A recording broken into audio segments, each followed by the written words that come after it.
hora agora é da nossa parceria exclusiva com o Bom Dia Mercado e a gente já conversa com ele aqui, Tel Tacar, editor-chefe do BDM lá. Então, muito bom dia para você. Atualize então aí para a gente essa agenda da Rosa Riscala. Depois dessa hiper quarta-feira, né? Muito mais do que super quarta-feira, super quarta, né, Tel? Muito bom dia para Super você. tranquila. É. Bom dia, Débora. Depois de Donald Trump seguir adiante aí com suas ameaças tarifárias ao Brasil e oficializar ontem de tarde aí a cobrança de uma taxa adicional de 40% sobre os 10 que já estão vigentes, levando o tarifaço aí para 50% a partir de 6 de agosto e não mais a partir de amanhã, agora o mercado aguarda para ver qual vai ser a resposta do governo brasileiro, né? Apesar dos americanos terem deixado vários produtos brasileiros de fora dessa cobrança extra, como suco de laranja, aviões, petróleo e minério, muita coisa ainda vai ser taxada, como o café e as carnes. E, portanto, certamente vamos ter chumbo trocado. O ponto mais preocupante de toda essa história foi a confirmação de que Trump continua aí obcecado em fazer dessa guerra comercial um instrumento de retaliação política e expõe a sua intenção de esticar a corda, sabe-se lá até quando, né? Assim como na carta tarifária enviada há 3 semanas, né, o decreto assinado por Trump ontem, ele contra o Brasil, ele vinculou aí as ações da Casa Branca ao julgamento contra Bolsonaro, citando que o país promove perseguição e censura contra o ex-presidente.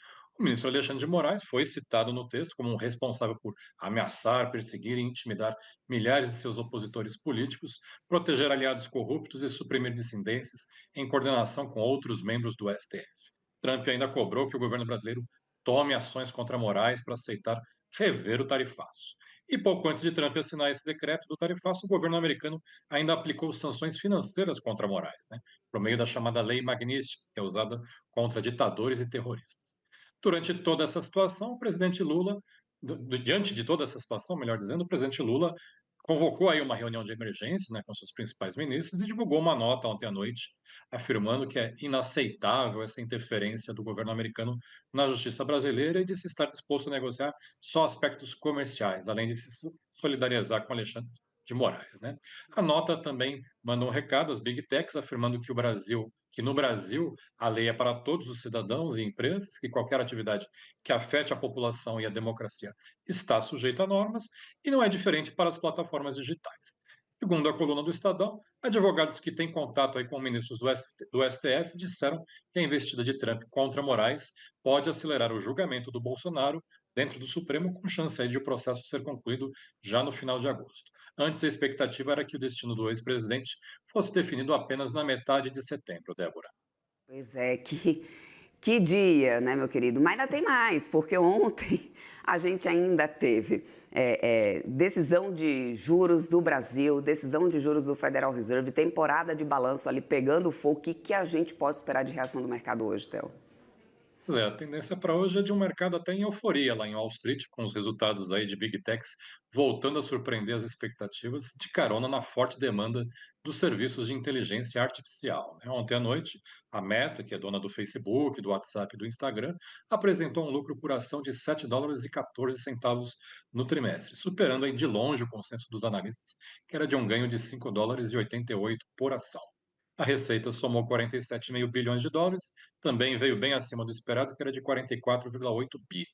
Resultado, as ações dispararam já ontem à noite no After Hours, mais de 11,5%, prometendo aí uma abertura forte para hoje. Quem também bombou ontem de noite foi a Microsoft, né? As ações subiram mais de 8% no After Hours, depois que a companhia de Bill Gates apresentou um lucro ajustado de 3,65 dólares por ação, melhor que a estimativa do mercado, que era de 3,37. A receita atingiu 76,4 bilhões de dólares, acima dos 73,9 bilhões projetados pelos analistas. Por aqui teve balanço de bancão ontem de noite, né? O Bradesco divulgou lucro líquido recorrente de 6,067 bilhões de reais no segundo trimestre, uma alta de 28,6% na comparação anual e dentro da expectativa do mercado. Os ADRs do Banco Brasileiro, negociados lá em Nova York, já reagiram em alta de quase 2% ontem à noite mesmo, no After Hours, após o balanço, sinalizando aí uma abertura positiva aqui no Brasil para o pregão de hoje. Fora os balanços, ainda podemos ter hoje um rescaldo dos impactos da decisão do Fed, né, que não mexeu nos juros americanos, como já era esperado, mas frustrou a expectativa dos investidores de dar alguma sinalização de que as taxas poderiam começar a cair a partir de setembro. sem se dobrar a pressão e a urgência de Trump aí para cortar os juros. Jerome Powell disse que o Fed ainda não decidiu o que fará na próxima reunião, esvaziando aí o peso do placar rachado da decisão de ontem. Dois membros do BC americano, a Michelle Bowman e o Christoph Waller, que inclusive é cotado para substituir o Powell no ano que vem, eles votaram por uma redução já imediata de 0,25 ponto percentual na taxa básica, mas acabaram sendo votos vencidos. Aqui foi noite de Copom, né, que também seguiu o roteiro, manteve a Selic em 15% ao ano e deixou claro mais uma vez que a taxa deve permanecer nesse patamar por período bastante prolongado, não deixando qualquer brecha aí para o mercado especular com a possibilidade de início de um ciclo de queda de juros a curto prazo. A mensagem do Banco Central veio tão cautelosa como já se imaginava, até mais conservadora do que a expectativa do mercado. Talvez a única frase de alívio do Copom foi o fato de admitir que já há uma certa moderação no ritmo da atividade econômica brasileira. De resto, ele alertou que o mercado de trabalho continua apresentando dinamismo e ignorou a recente queda nas expectativas de inflação que têm sido apontadas no Boletim Focus. Além disso, o Copom fez uma menção direta ao tarifaço do Trump, descrevendo o cenário externo como mais adverso e incerto, para reforçar essa necessidade de cautela, Débora. Perfeito, então tá aí. Além de tudo isso, a gente Tem ainda tem mais. calendário para hoje, né, de balanços e com grandes empresas nessa lista, né, Théo?